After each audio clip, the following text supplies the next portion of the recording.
Hello আমার family members, কেমন আছো তোমরা? আশা করি সবাই খুব ভালো আছো আর আমিও খুব ভালো আছি।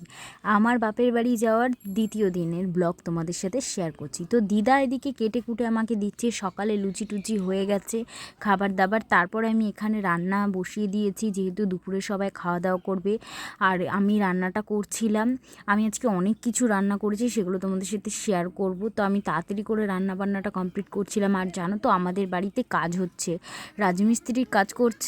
বাবা দাদা কাকা সব দেখো কাজ করছে, ওরা ওখান থেকে ইটফিট নিচ্ছিল, তো মাটি ফাটি সব ফেলে রেখেছিল। আর বাড়িতে যেহেতু অনুষ্ঠান, আর এদিকে দেখো প্যান্ডেল হয়ে গেছে আর সব প্যান্ডেলের জিনিসপত্রও চলে এসেছে। তারপর আমি এদিকে রান্নাটা তাড়াতাড়ি করে ঝটপট করে কমপ্লিট করে নিচ্ছি। আর আমাদের ঘর হচ্ছে এই পাশে, ওই জন্য একটু সব অগোছালো হয়ে রয়েছে, যেহেতু ঘরটা হচ্ছে তাই জন্য। আর আমি দেখো পটল ফটল ভেজে নিয়েছি, ভেজে নিয়ে এবার আমি রান্নাটা বসিয়ে দেবো। ওদিকে মা বলছে আগে রান্নাটা রেখে তারপরে চল, যেহেতু টাইমের মধ্যে জলটা তুলতে হবে, ওই জন্য সবাই মিলে বেরিয়ে গেছিলাম। তারপরে মা মাথায় দেখো কুলো নিয়েছে, যেহেতু মা বাড়ির বড় বউ, এই জন্য মা কুলো নিয়েছে। আর এটা হচ্ছে আমার বড় পিসিমণি তাড়াতাড়ি করে দেখে নিচ্ছিল সব কিছু ঠিকঠাক আছে কি না।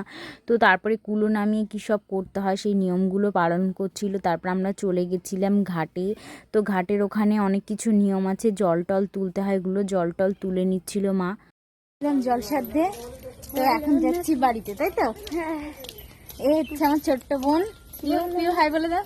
হাই। তারপরে আমি বাড়ি চলে এসেছি, আর বাড়ি এসে কি কি রান্না করেছি সেটাই তোমাদের দেখাবো বলে দেখো, এটা আলু দিয়ে বেগুন দিয়ে মাছের মাথা দিয়ে তেল করেছি, আর পাতলা করে মুসুর ডাল করেছি। যেহেতু দুপুরের খাওয়া দাওয়া, রাতে বিয়ের খাওয়া দাওয়াটা আলাদা হবে, ওই জন্য।